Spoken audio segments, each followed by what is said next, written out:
The text comes in at 11:42 in the morning.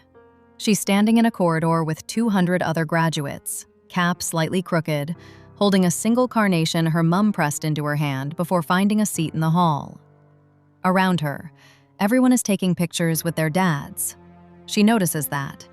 She doesn't mean to, but she does. Her phone buzzes. She looks down. "Running a little behind, sweetheart." She stares at the message for a long time. A little behind. That's the phrase he chose. She doesn't write back. She tucks the phone into the fold of her gown, walks into the hall, and sits in the row with her name on it. She finds her mom in the third row. Her mom gives her a smile that holds about 100 things neither of them will say out loud. Norah's name is called 40 minutes later. She walks across that stage with no one standing up for her in the crowd. She shakes the hand, takes the scroll, smiles for the university photographer. She is 23 years old, and she has just graduated top of her faculty, and her father is somewhere on the motorway, running a little behind. He calls at 2:17, after the ceremony. "I am so sorry. The traffic on the A road was absolutely..." She listens. She says it's fine. She says she'll see him at the restaurant. She hangs up and stands outside the hall in the cold and lets herself feel, for exactly 45 seconds, the full weight of what just happened. Then she puts it back. That's the thing about Norah. She is very good at putting things back. She's been doing it since she was 9 years old, which is when her father moved out and explained, in the careful language of adults talking to children they underestimate, that sometimes people need a different kind of life. She nodded. She said she understood. She put it back. He wasn't gone exactly. He called. He sent birthday cards with thoughtful notes inside.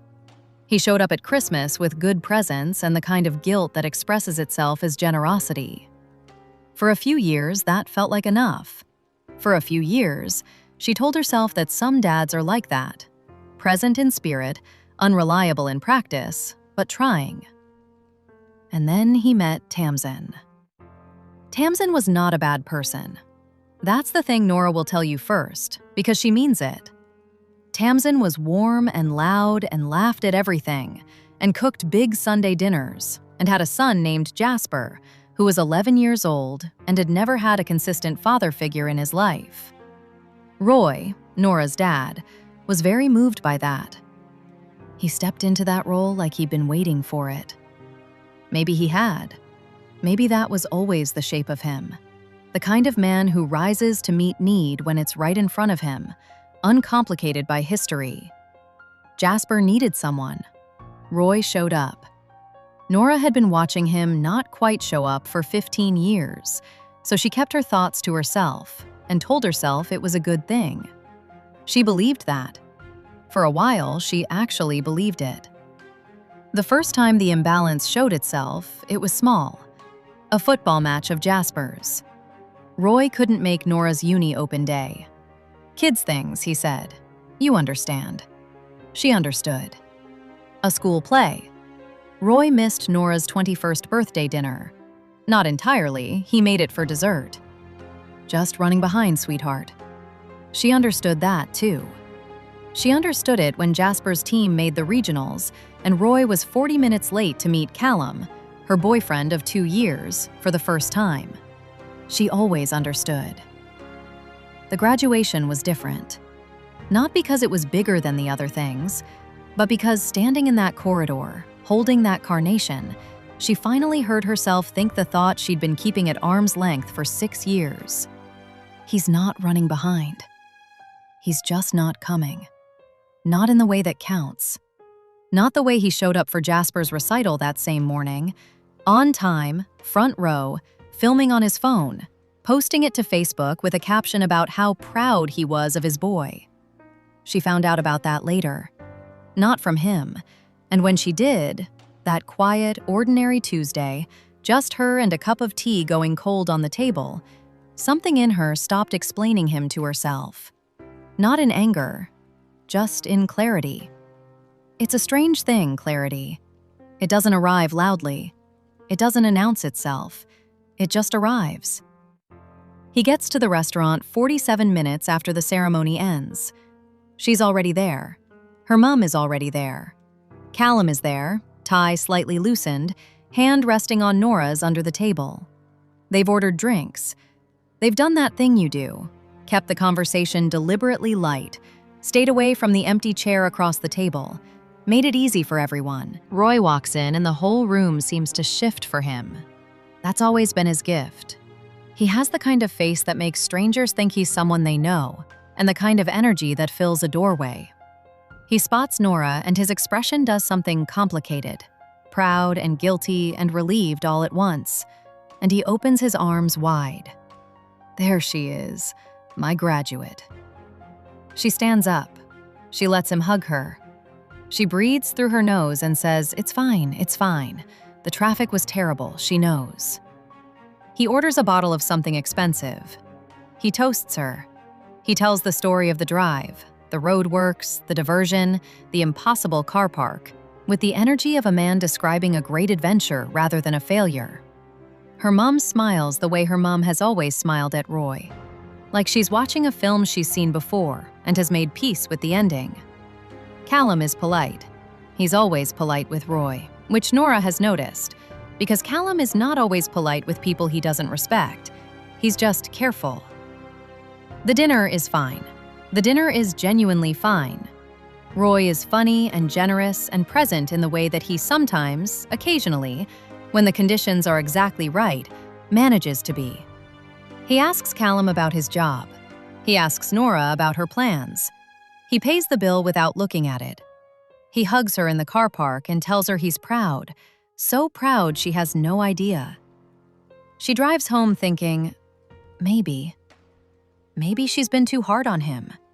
Maybe she reads the disappointment onto things. Maybe she holds him to a standard she built from the shape of the absence, and that isn't fair. Maybe he is genuinely trying, and she is just, she doesn't know. Ungenerous. Stuck. She talks herself into that version for about 4 days, and then her cousin texts her a photo with no context, just a screenshot. Roy's Facebook, posted the morning of the graduation. Jasper mid-bow on a little stage in a school hall. Blazer slightly too big, grinning. Roy's caption underneath, "So incredibly proud of this young man. Front row for every moment of it. This is what it's all about." The timestamp reads 9:51 a.m. Her ceremony started at 11. Norah sits with that for a long time. Not with the fact of it. She already knew he'd been there. In the back of her mind, she already knew. She sits with the caption, "Front row for every moment of it."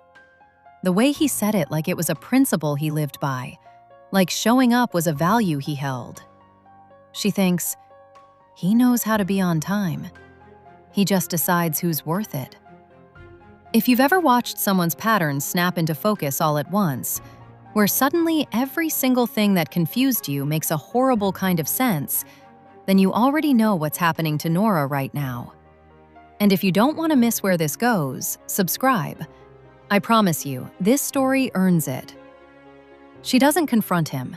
Not then. Not yet. That surprises people when she tells it. They expect her to have called, to have said something, to have made him account for himself right there and then. But Norah is not that kind of person. Or she wasn't at that point. She was still in the part of the story where she was managing her own feelings so that everyone around her could be comfortable. She was good at that.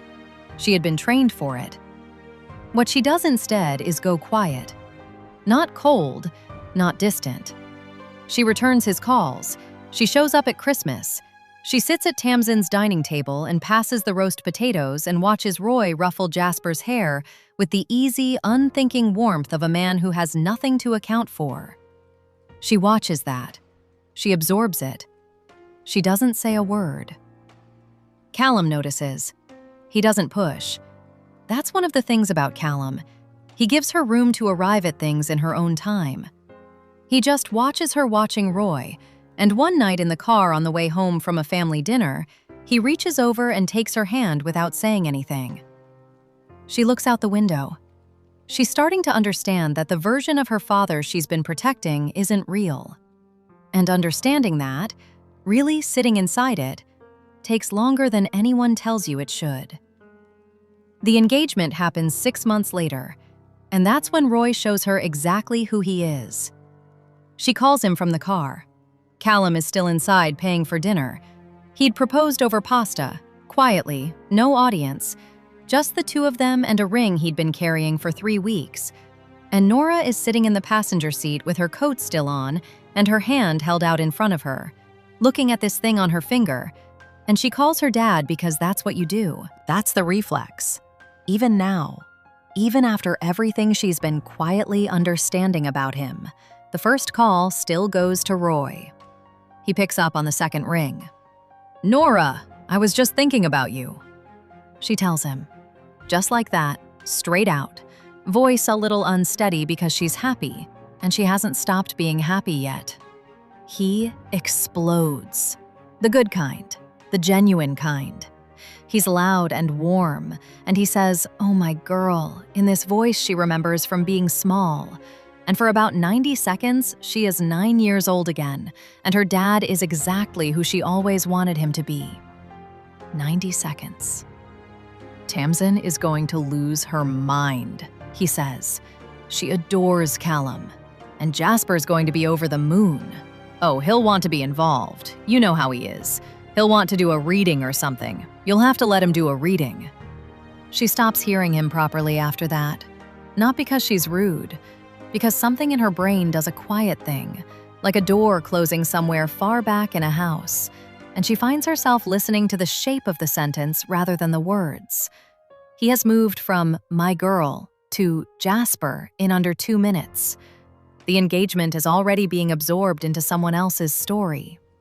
She says, "Of course, that sounds lovely." She says she'll keep him posted. She hangs up just as Callum gets into the car, and he takes one look at her face and says gently, "Your dad?" She nods. He doesn't say anything else. He just starts the engine. The months that follow are manageable. That's the word she uses. Roy comes to the engagement dinner. He's charming, he's present. He cries a little when Callum's mom makes a toast, and Norah is touched by that, genuinely. He tells a story about Norah at 12 that makes everyone laugh. For a few hours, she thinks, this is going to be okay. She can do this. She can have both things. The clarity she's arrived at about who he is and the version of him that shows up sometimes. The warm one, the real one underneath. The planning starts. And Roy has opinions. Not in an aggressive way. Never in an aggressive way. That's not how he operates. He mentions things. He floats ideas. He calls Norah to say he's been thinking, just thinking, that it might mean a lot to Jasper if he had a small role in the ceremony. Something symbolic. He's 15 now, Roy says, and he really looks up to Callum, and it would mean the world to him. And Norah, you know how much Jasper cares about this family. This family. She lets that phrase sit in her chest for a moment. The family she grew up watching from the outside of. The family Roy built with someone else's son while she was on the motorway calling to say she'd save him a seat. She tells him she'll think about it. She thinks about it. She talks to Callum. She talks to her mom. She spends a long time trying to be fair. Genuinely, effortfully fair. The way you have to work at it when part of you has already decided. She is not a person who acts out of bitterness. She has spent her entire adult life making sure of that. But fair doesn't mean performing feelings she doesn't have. Fair doesn't mean giving her wedding day to someone who gave away her graduation morning without a second thought. She makes the decision quietly, the way she makes most of her decisions. Jasper will not be in the ceremony.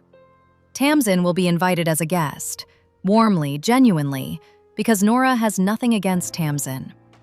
Roy will walk her down the aisle if he wants to. That offer stands. But the wedding will be small, and the people in it will be the people who have actually been there. She calls Roy to tell him. He doesn't take it the way she expected. She thought he might be hurt. She thought he might go quiet the way she goes quiet, retreat, process, come back later with something measured. She had even prepared for a little guilt trip, a little, "I thought I meant more to you than that." She was not prepared for fury. Roy, her warm, charming, always a little late, better in short bursts father, is angry. Not hurt angry, not wounded angry. The kind of angry that tells you the person has been keeping score the whole time and just showed you the ledger. "After everything I've done for you," he says. She goes very still. After everything he's done for her. She lets that sentence fill the room. She doesn't answer it straight away. "After everything I've done for you." She just lets it sit there between them on the phone, in the silence, because she genuinely wants to give it a fair hearing. She is trying, right up until the last possible moment, to find the version of this sentence that makes sense. She thinks about it methodically. Not bitterly, methodically. She goes back through the years the way you go back through a conversation you can't stop replaying, looking for the thing you missed. He came to her school play when she was 11. He was on time for that one.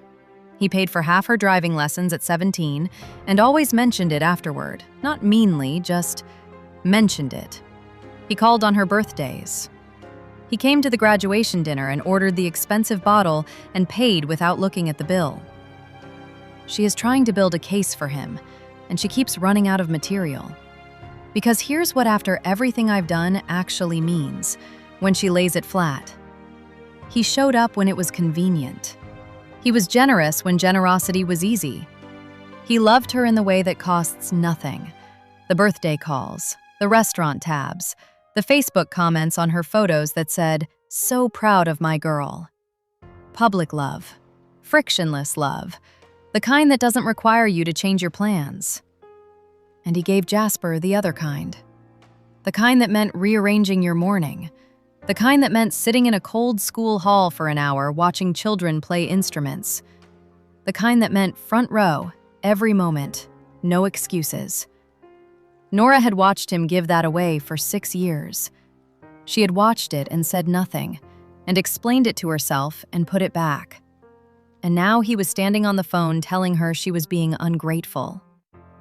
"I have shown up for you," he says. "I have always shown up for you." She closes her eyes. She says, "Dad."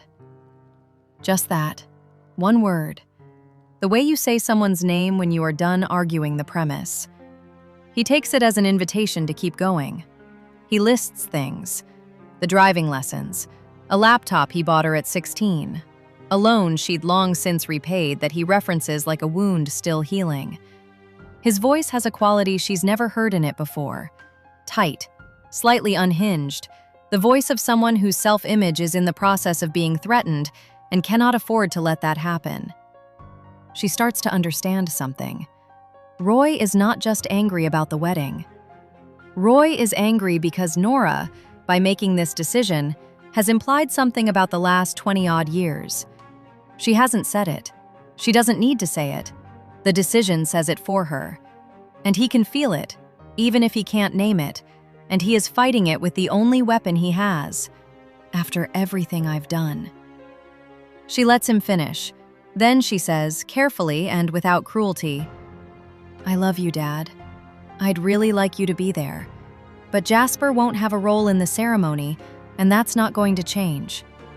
Take some time and let me know what you decide." She hangs up. She sits on the kitchen floor for a while after that. Not crying, just sitting. Callum comes and finds her. He doesn't ask what happened.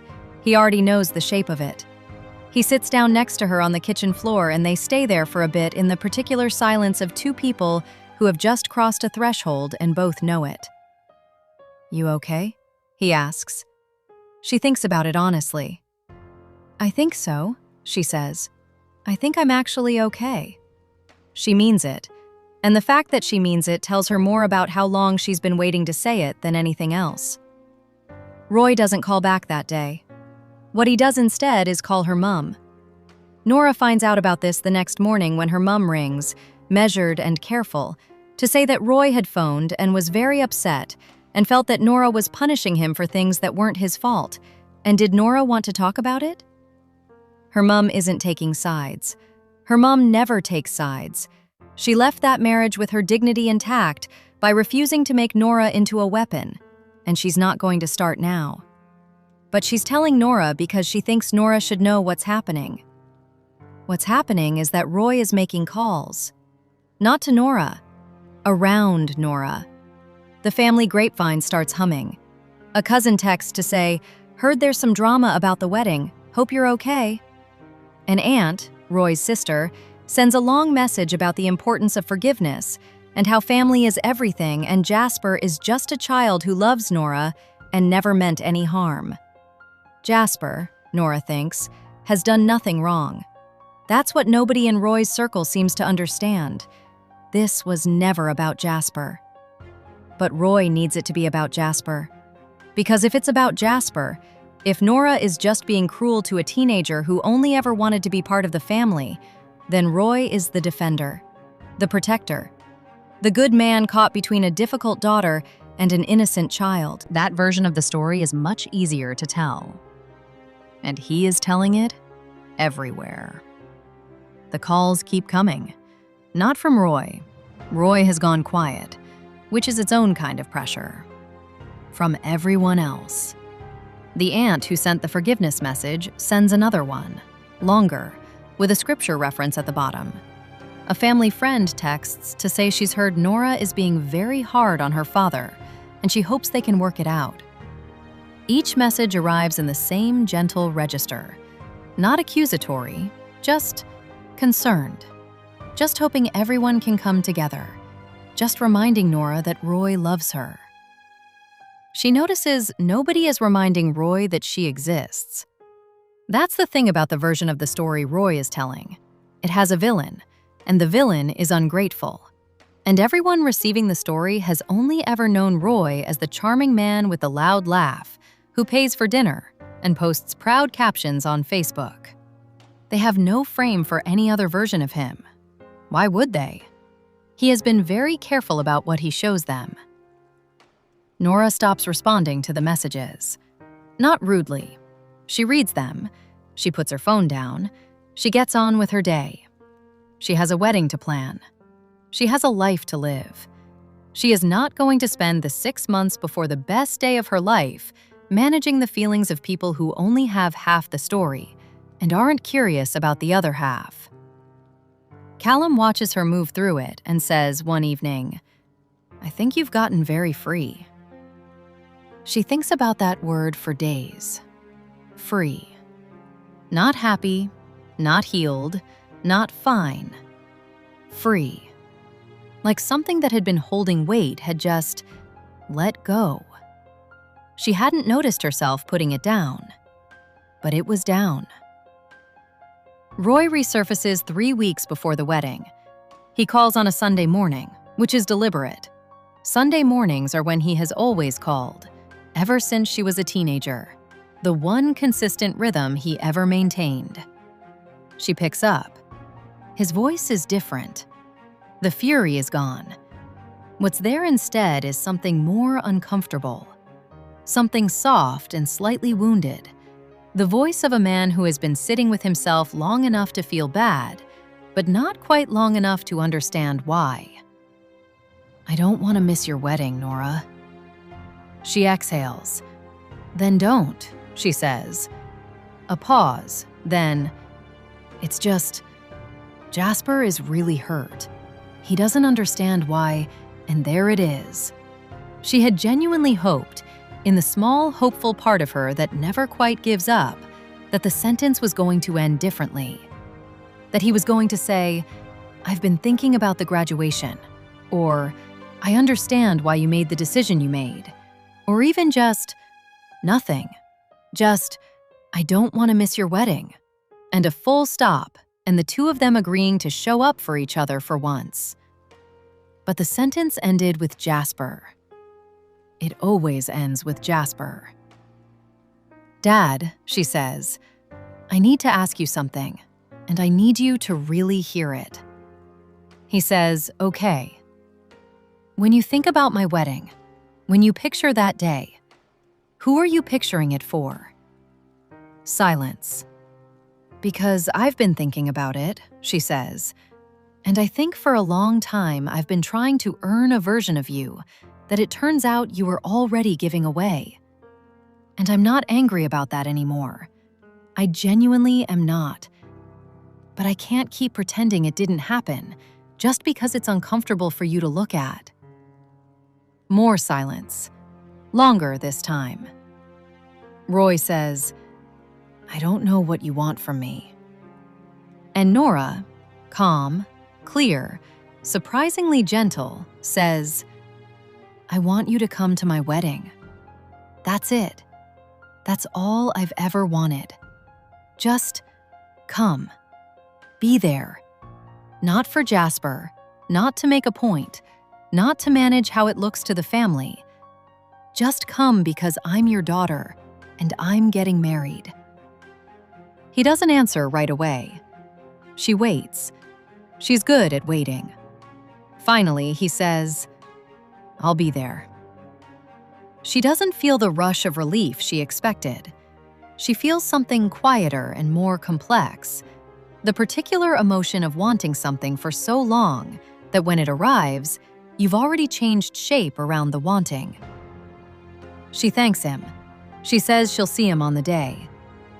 She hangs up and stands at the kitchen window for a long time, watching the garden, thinking about the 9-year-old girl who used to put things back. She's not sure that girl would recognize her. She's not sure that's a bad thing. The morning of the wedding is still. Norah stands in front of a mirror in a room full of the women who have actually been there.